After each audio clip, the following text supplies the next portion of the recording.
Merhaba sevgili öğrenciler, 8. sınıf sosyal dersinde 5. ünite tarih bölümünden Abbasiler Devleti'ni 5. derste anlatmıştık. Kuruluş dönemini ve 1. 2. dönemini anlatmıştık. Şimdi de gelelim 3. Abbasi dönemine. Büveyhi iktidar çağı.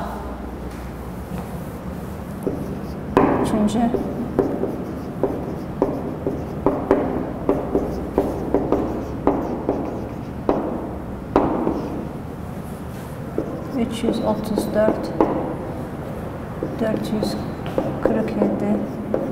Hicri yılı. Büveyhi çağı. Büveyhi iktidar çağı. Büveyhiler Deylem hanedanındandırlar. Deylem hanedanına mensuplardır. Kazvin bölgesinden, Kazvin Denizi'nin güneydoğusunda yer alan bir bölgede yaşıyorlardı. Bölge dağlık olduğu için İslamiyet onlara daha geç gitti. İslamiyetle daha geç tanıştılar. İslamiyetle tanışmaları ise daha çok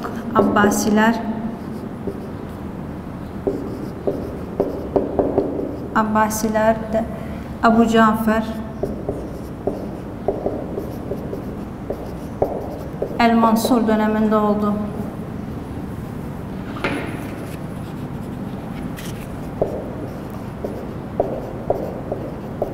...136. Hicri yıllarında İslamiyet bura geçti. Daha sonra Harun Reşid döneminde ise 170. Hicri yıllarında bu bölge Abdullah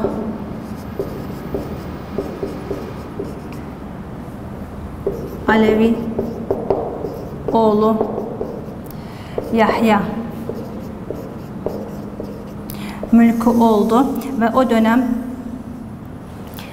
Abbasiler bundan korktuğu için Abdullah Alevi oğlu Yahya ile bir anlaşma yaptılar. Çünkü halkın desteğini çok alıyordu Abdullah Alevi oğlu Yahya ve bu bölgenin bağımsızlaşmasından korktular.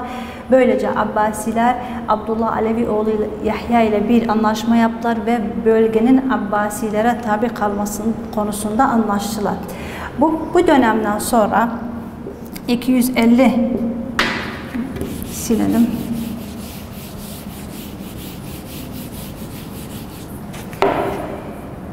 250 Hicri yılında ise bu bölgeye Ali oğlu Hasan geliyor.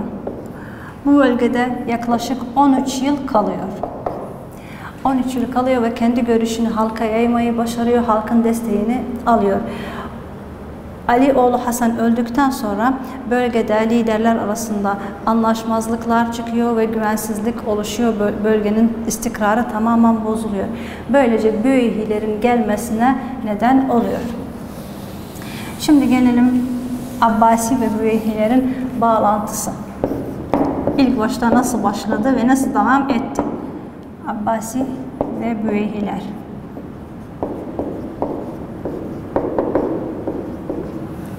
Halife El-Razi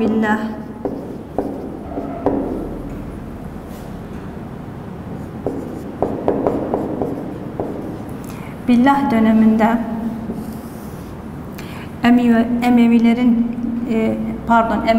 Büveyhilerin lideri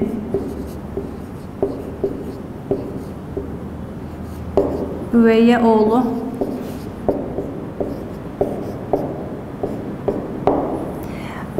Ali ile bir bağlantı ve anlaşma, bir bağlantı kurdular. Bu bağlantının daha ileriki dönemde bu bağlantının devam etmesi için ve bir ilişkiye önem verilmesi için Büveyhiler Abbasilere para verdiler. Abbasiler o dönemde maddi sıkıntıları oldukları için bunu kabul ettiler ve Büveyhiler bir süre para verdikten sonra para vermeyi kestiler. Kendi amaçlarını hedeflerini ortaya koyduktan sonra para vermeyi kestiler. Buna karşılık olarak, bu probleme karşılık olarak Abbasiler hiçbir şey yapmamaları durumuna karşı Büveyhiler çok hoşnut oldular. Bu yüzden yine Halife el-Arraz döneminde Büveyhiler Irak'a birkaç kez saldırı düzenlediler Abbasi'nin zaafından yararlanarak, ama Abbasiler bu dönemde buna izin vermediler. Daha sonra Büveyhilerin Bağdat'ı ele geçirmesi ise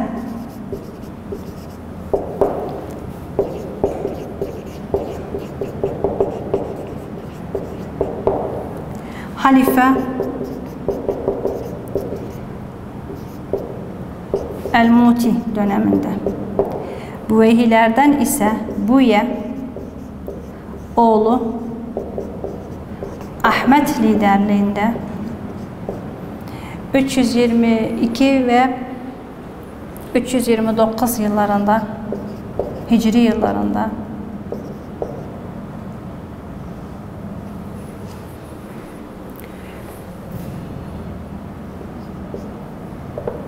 ...324 ve 364 yıllar, Hicri yılları arasında Bağdat'ı ele geçirdiler. Bu süreç içerisinde her işgalci gibi Bağdat'ı kendi çıkarları için kullandılar. Her sömürgeci gibi. Halk bu durumdan çok sıkılmıştı. Yöneticilerin birçoğu Farslardan oluşuyordu. Bu nedenden dolayı halk razı olmadıklarını Büveyhilere karşı dile getirdiler. Şimdi gelelim 4. Abbasi Devleti dönemine.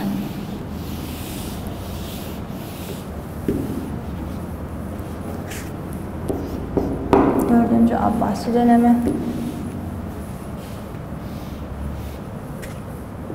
447 Hicri ve 590 Hicri yılı arası.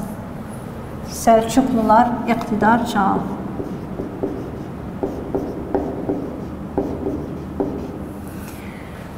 Gelelim bakalım Selçuklular kimdi? Selçuklular bir Türk kabilesine mensuplardır.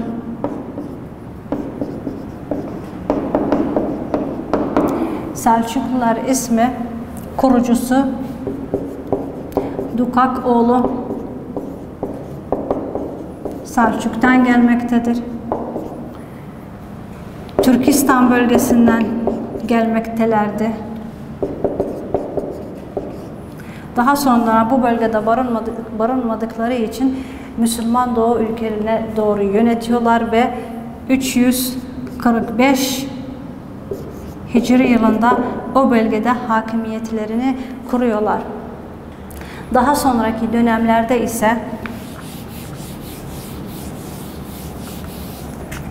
447 Hicri yılında yavaş yavaş adım adım Bağdat'a, Irak'a yaklaşıyorlar ve o dönem Abbasi ve Büveyhi yönetimine bir mektup yazıyorlar. O mektupta onlara koşulsuz şartsız destek vereceklerine ve yanlarında bulunduklarına söylüyorlar. Bu mektup sonucu Büveyhi ve Abbasilerde güven oluşturuyor. O dönemde bir problemin daha var olduğunu söyleyebiliriz. Halkın Büveyhilerden sıkılmış olduğunu, Büveyhi iktidarına karşı bıkmış oldukları, ayrıca Selçukluların Büveyhilerden de faydalandığını söyleyebiliriz. Bunun sonucu olarak o dönem Vesasir adında bir Türk'ün Bağdat'ta işleri yönetiyor ve bu da 447 yılında Tuğrul Bey'in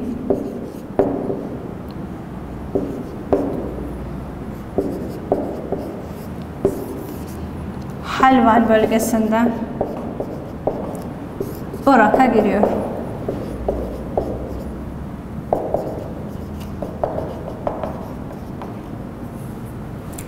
...447 yılında Vesasir adında bir Türk Bağdat'ta işleri yönetiyor.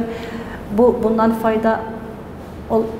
görerek Selçuklular bunun altyapısını hazırlayarak Tuğrul Bey Helvan bölgesinden kimsenin şüphesini uyandırmamak için Tuğrul Bey Helvan bölgesinden Irak'a giriyor ve daha sonra Hilafet Divanı'na bir mektup yazıyor ve halka bazı ümitler veriyor.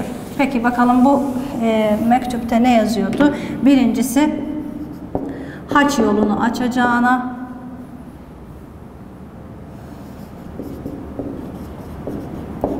ve onarmak, haç yolunu onaracağına söz veriyordu. İkincisi ise bölgede Fatimileri barındırmamak.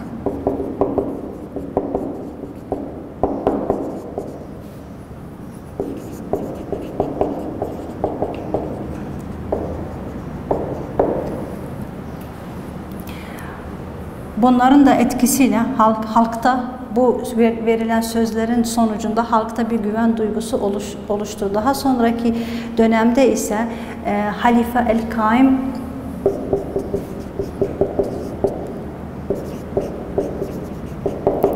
Selçukluların liderini Cuma hutbasında zikretmek istiyor, konuşmak istiyor. Bunun sonucunda ise Selçuklular bu hutbadan sonra resmi bir şekilde Irak'a girmiş oldular. 447 Hicri yılında Selçuklular ihtişamlı bir karşılamayla Bağdat'a geliyorlar.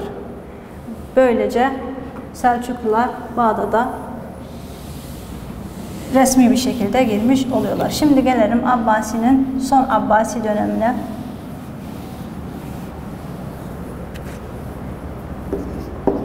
Son Abbasi dönemi. Son Abbasi döneminde 552 Hicri yılında Sencer Bey'in ölümünden sonra ondan sonra gelen liderler genelde çok zayıf ve güçsüzlerdi. Özellikle 560 ve 570 yılındaki dönemde o dönem Selçuklu liderleri tamamen zayıflamıştı ve etkisiz hale gelmişti. Yine o dönemde halife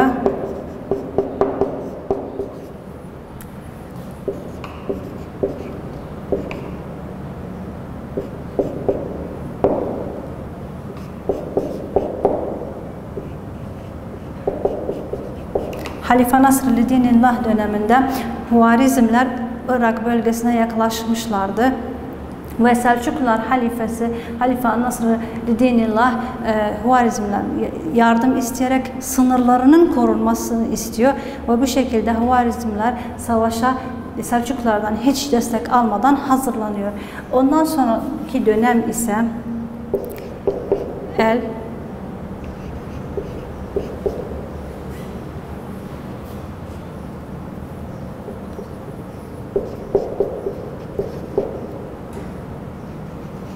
El-Mustasim Billah.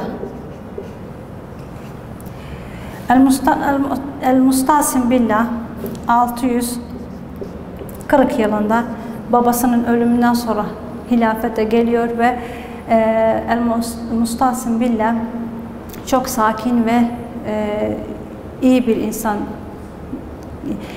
sakin, iyi huylu bir insan olarak tanınıyor ama hilafet konusunda, hükümdarlık konusunda pek bilgisi yoktu. O yüzden o dönemde Moğolların Irak'a yaklaştığını bildiği halde ciddiye almadı. Bunun sonucu olarak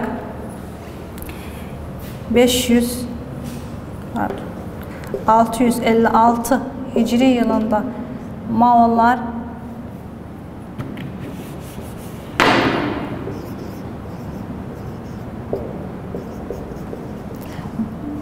Irak'a giriyor ve Halife El-Mustasim Billah'ı öldürerek Bağdat bölgenin Irak'ın hakimiyetini eline geçiriyor. Böylece